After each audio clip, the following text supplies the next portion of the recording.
ছেলেকে home science নিয়ে পড়ানোর সুবিধে। ছেলেরা হোম সায়েন্স বললে রান্না বান্না করবে, বৌমাকে আর রান্নাঘরে ঢুকতে হবে না।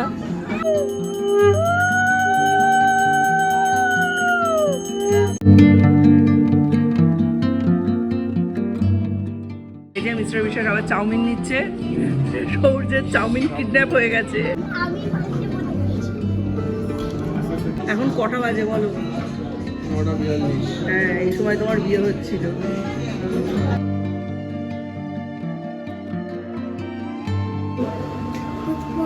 সবাইকে আজকে আমার বাবা মায়ের বিয়ের জন্মদিন, তার উপরে আজকে হলো লোকনাথ পুজো।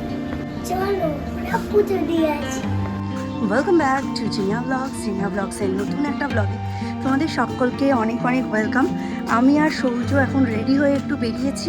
আমাদের কাছেই একটি লোকনাথ মন্দির আছে, ওখানে সনদদার ওখানে পুজো দিতে যাচ্ছি। অ্যাকচুয়ালি পুজোও দেবো, অঞ্জলিও দেবো। আমি সৌর্য দুজনেই সেরকম কিছুই খাইনি, একদম ঘুম থেকে উঠে ব্রাশ ট্রাশ করে নিয়েছে সৌর্য। তারপর সৌর্যকে নিয়ে বেরোচ্ছি, এসে তারপর যাবতীয় কাজ করব। আর সুবিধাও হয়েছে, সৌম্যও নেই বাড়িতে। সৌম্য বাড়িতে আস্তে আস্তে 10:30, 11:30, 12টা বাজবে। তো ততক্ষণে আমি বাড়ি ফিরে যাব। এই যে সৌর্যও রেডি হয়ে গেছে, সৌর্যও বেরিয়েছে, আমার সাথে পুজো দিতে যাচ্ছে। দেখি যাওয়ার পথে মিষ্টি ফুল টুল সব কিনে নিয়ে যাব। বাবা লোকনাথের জন্য তো সব থেকে প্রিয় জিনিস হচ্ছে মিছরি, হ্যাঁ, তার সাথে হচ্ছে তালশাঁস, জামরুল, সাদা ফুল, মিষ্টি সবই নিয়ে যাব। চলো বেরিয়ে এখন পড়েছি, কাজ উদ্ধার করে ফিরবো। তোমার বাড়িতেও দেওয়ার আছে, আমার বাড়িতেও চাকলা থেকে আনা বাবা লোকনাথের একটি মানে মূর্তি না, মানে পট আছে, ছবি আছে, চিত্রপট আছে। তো সেখানেও পুজো দেবো। আর আজকের দিনটাও খুব বিশেষ, সৌর্য তো তোমাদের বলেইছি বিয়ের জন্মদিন। চলো দেখি। বাপরে কি রোদ্দুর, জামাই ষষ্ঠীর পর থেকে একদম রোদ্দুর লেগে গেছে, পুরো একদম বুঝিয়ে দিচ্ছে যে এই সময় রোদ্দুর হওয়ারই কথা। প্রথমে মিষ্টিটা কিনে নিই, এখান থেকেই পেয়ে যাব, অসুবিধা হবে না। চলো। অমৃতি কত করে? 8 টাকা পিস। 4টা দিয়ে দিই।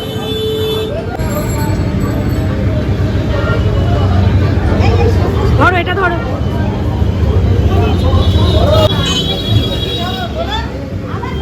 এখানে পুজো হয়, চলো।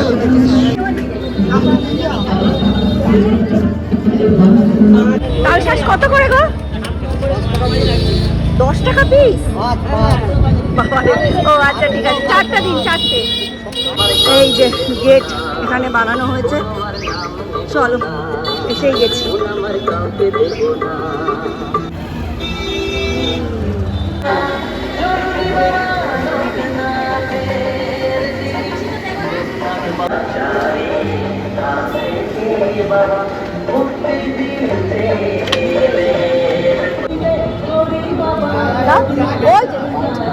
রাইট হ্যান্ডে দাও, রাইট হ্যান্ডে।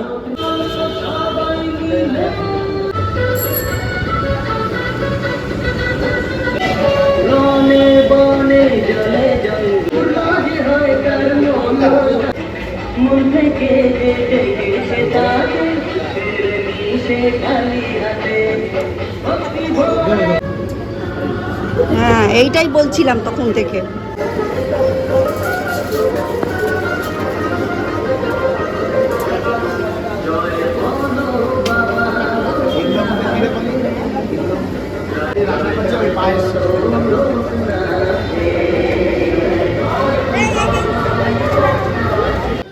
আমাদের বিয়ের সাথেই এই লোকনাথ বাবার তিরোধান দিবসের উৎসবের একটা বড় যোগাযোগ রয়েছে। সুতরাং সকালটা আমার এই বিয়ের দিনে সকালবেলা যেতে হয়। আর এই যে মাছ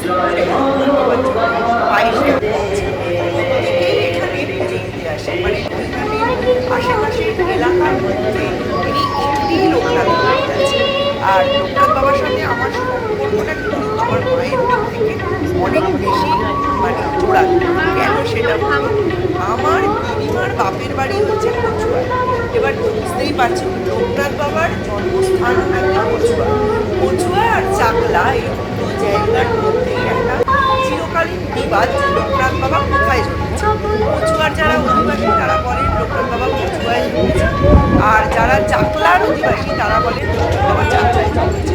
অ্যাকচুয়ালি জায়গাটা হচ্ছে একদম মিডিলে, না চাকলায় না কচুয়ায়। এবার আমার দিদিমার বাপের বাড়ি যেহেতু কচুয়ায়, সেই কারণে আমি এটা বলতেই পারি আমার দিদিমার বাপের বাড়ি কচুয়ায়, সুতরাং উনি কচুয়াতেই জন্মেছেন।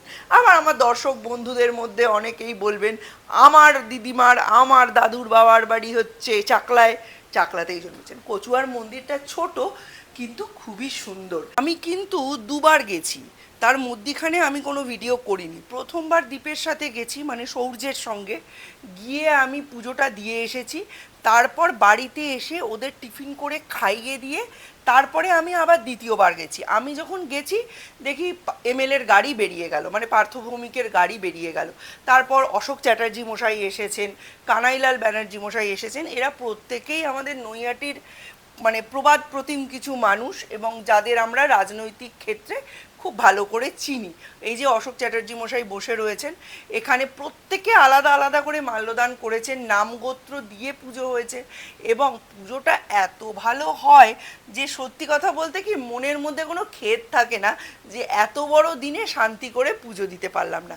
এখানে দাদাও দেখো আরতি করে নিচ্ছেন এবং এর পরে মাননীয় অশোক চ্যাটার্জি মশাইয়ের হাতেও এই বড় লম্বা সাদা মানে মোমবাতিটি দেওয়া হয় যাতে উনি আরতি করতে পারেন। ওনার অনেক বয়স হয়েছে, তাই ওনার ক্ষেত্রে মানে খুব একটা নেট সেভি হওয়ার হয় না। ঠাকুরের সামনে কেই বা অত কিছু মানে, উনি খুব মন দিয়ে আরতি করছিলেন।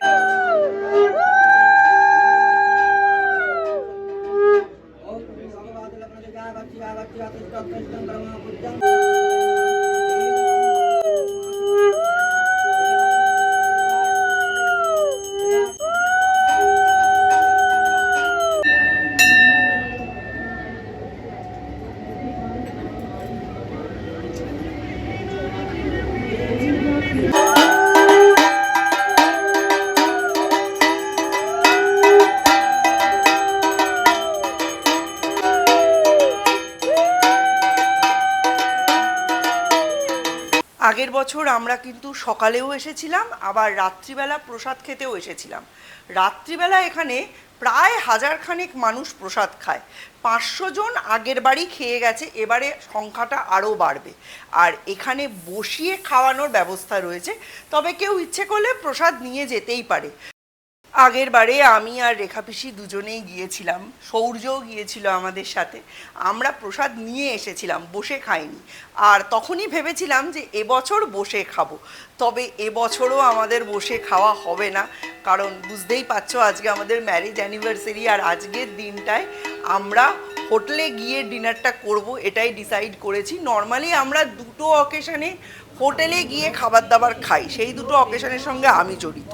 যেমন আমরা আমার বার্থডের দিন হোটেলে গিয়ে ডিনার করি, আর আমরা আমাদের বিবাহবার্ষিকীর দিন হোটেলে গিয়ে ডিনার করি, এই দুটোর সাথে আমি জড়িত। তবে মিস্টার বিশ্বাস, সৌম্য, সৌর্য এদের 3 জনের জন্মদিনে এবং জামাই ষষ্ঠীর দিন আমি নিজেই 10 পদ রান্না করে গুছিয়ে ওদের খাওয়াই।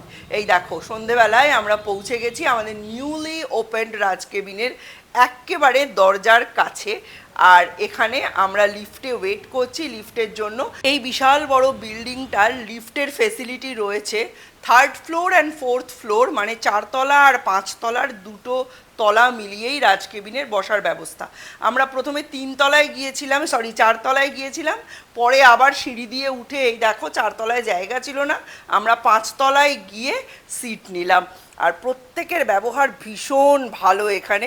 চলো বাকিটা তোমরাই দেখে নাও।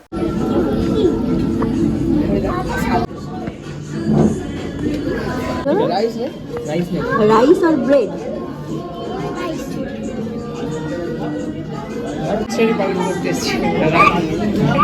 তাও আমার 1, 2 নয়, 20তম ম্যারেজ অ্যানিভার্সারি। আরো 5 বছর যদি আমরা দুজনে ঠিক মতো ঝগড়া না করে ঠিক আছে তাহলে 25তম। দেখতে দেখতে তোমার সাথে আমার 20 বছর হয়ে গেল। হ্যাঁ, 20 বছর কমপ্লিট হয়ে গেল বিয়ের, আর লাভ অ্যানিভার্সারি 25 বছর হয়ে গেল।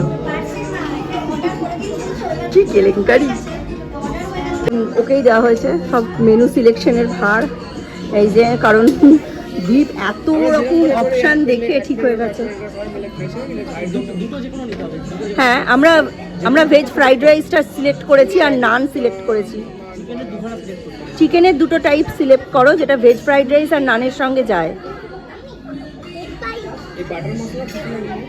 চিকেন বাটার মশলা একটা, আর একটা চিকেন বাটার মশলাটা তো নানের সঙ্গে ভালো লাগবে। সৌর্য বলছে ম্যাগি খাবে, দেখ ম্যাগি আছে।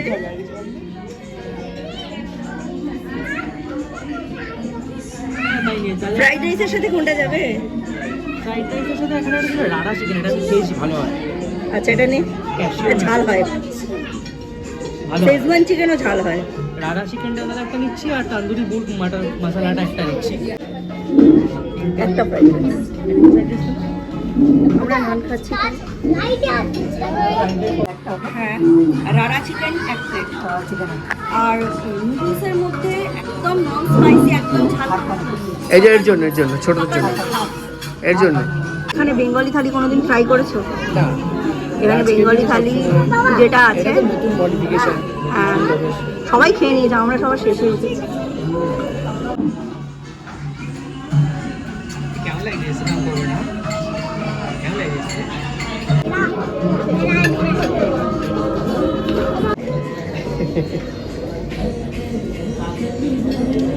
দীপ আমাদের রাড়া চিকেনের রেসিপি বলছে। রাড়া চিকেনে কাজু বাটা দেয়। খাইয়েছিল ওহো, দাদা বৌদিতে খেয়েছি রাড়া চিকেন। হ্যাঁ, কাজু বাটা দেয়। এইটাই হচ্ছে ছেলেকে হোম সায়েন্স নিয়ে পড়ানোর সুবিধে। ছেলেরা হোম সায়েন্স বললে রান্না বান্না করবে, বৌমাকে আর রান্নাঘরে ঢুকতে হবে না। এখন কটা বাজে বলো? 9:42। হ্যাঁ, এই সময় তোমার বিয়ে হচ্ছিল। 10:15 থেকে 10:30 অবধি ব্রেক দিয়ে তোমার বাসি বিয়ে হয়েছিল। এই সময় এখনো তোমার বিয়ে হচ্ছে, তোমার বিয়ে এখনো কমপ্লিট হয়নি, ম্যারেজের বার্থডে কমপ্লিট হয়নি। 10টা থেকে 10:15 আমাদের খেতে দেওয়া হয়েছে। সেই দিন কি বিভৎস গরম ছিল সত্যি। কি করে যে দেখতে দেখতে 20টা বছর কেটে গেল আমি নিজেও বুঝতে পারি না। অনেকে বলে 20টা বছর এই যে দেখতে দেখতে কেটে গেল, এই কথাটা খুব ভুল। ঝাড় দিতে দিতে কেটে গেল, কাপড় ধুতে ধুতে কেটে গেল, বাসন মাজতে মাজতে কেটে গেল, রান্না করতে করতে কেটে গেল। অ্যাকচুয়ালি দেখো, কথাটা ঠিকও নয়, কথাটা ভুলও নয়। এই কাজগুলো আমাদের প্রত্যেককেই করতে হয়, আর সেই কারণেই এটা একটা সংসার হয়ে ওঠে, তাই না? সত্যি কথা, এই যে সময়টা অনেকটা, দেখতে গেলে যখন ভাবি যে 20টা বছর অনেকটা সময়, কিন্তু এই 20টা বছরে আমাদের প্রাপ্তি কি?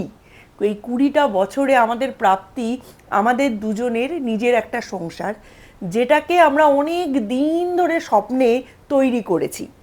যারা প্রেম করে বিয়ে করো বা ভালোবেসে বিয়ে করো, যাদের ভালোবাসা বা প্রেমটা পরিণতিতে পৌঁছয়, তাদের ক্ষেত্রে এই দিনটা ভীষণ দামি। তার কারণ হচ্ছে তারা বহু আগে থেকেই মনে মনে একটা সংসার তৈরি করে নেয়, একটা জগৎ তৈরি করে নেয়। ছেলে মেয়ে কেমন হবে জানে না, তবু ছেলেদের মেয়েদের নাম ঠিক করে ফেলে, তাদের কিভাবে বড় করবে ঠিক করে ফেলে, একটা স্বপ্নের জগৎ সাজিয়ে ফেলে। হ্যাঁ, বাস্তবে হয়তো এর 80%ই মেলে না, কিন্তু দুজনে মিলে বসে বসে কল্পনায় এই জগৎ সাজানো, এই জিনিসটার মতো সুন্দর মোমেন্ট আর হয় না। অনেকেই বলে বিয়ের লাড্ডু যে খায় সেও পস্তায়, আর যে না খায় সেও পস্তায়। কিন্তু আমার মতে এই বিয়ের জিনিসটার লাড্ডুটা খেয়েই পস্তানো ভালো। পস্তাতে যখন হবেই, তখন না খেয়ে অন্যকে দেখে পস্তাবো কেন? তখন একটু সহ্য করেই পস্তাবো। হ্যাঁ, নিশ্চয়ই প্রথম বছরের তুলনায় বিয়ের 20তম বছরে একটু বেশি নেগেটিভ জিনিস আমাদের মধ্যে জমা হবে। মনে হবে ওর এই জিনিসটা আমি বিয়ের আগে জানলে বিয়ে করতাম না, এর এই স্বভাবটা খুব খারাপ, এগুলো পাল্টালে এ আরও একজন বেটার মানুষ হতো। কিন্তু সত্যি কথা বলতে কি, তুমি যত দূরই যাও না কেন, যত নতুন নতুন আপডেশনই আনো না কেন, ব্যাপারটা ঠিক ফোনের মতো। আপডেটের শেষ নেই, গুড কোয়ালিটির শেষ নেই, খারাপ জিনিসের শেষ নেই। সুতরাং হতেই পারে তুমি এই দিক থেকে একটা বেটার মানুষ পেলে, কিন্তু ওই দিক থেকে কিছু না কিছু খামতি রয়েই যাবে।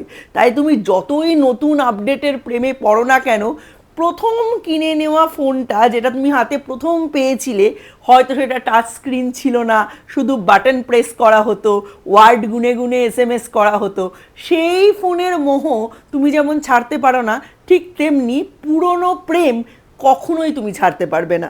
টেস্ট তো অনেক ভালো হয়ে গেছে। আর রাজকিমিন সবসময়ই দেখবি নর্থ ইন্ডিয়ান সাউথ ইন্ডিয়ান খাবারে বেস্ট। হ্যাঁ ভালোই করে, প্রেজেন্টেশনটা খুব ভালো। প্রেজেন্টেশনও দারুণ করে।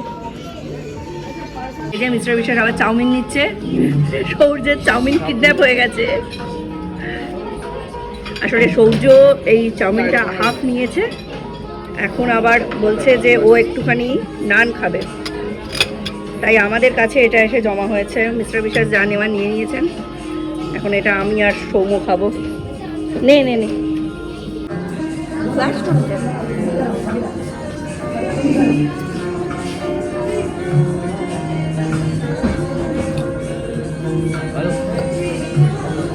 নিবি। নান কেমন লাগছে খেতে? খেয়েছো? সৌর্যকে আমি নান দিয়েছি আর তার সাথে একটা লেগ পিস ছিল, ওটা দিয়েছি। সৌর্য এখন ওটাই খাচ্ছে। আর আমরা ফ্রাইড রাইস আর তার সাথে রাড়া চিকেন। রাড়া চিকেনটা এত ভালো খেতে হয়েছে কি বলবো, খুব টেস্টি হয়েছে খাবার দাবার।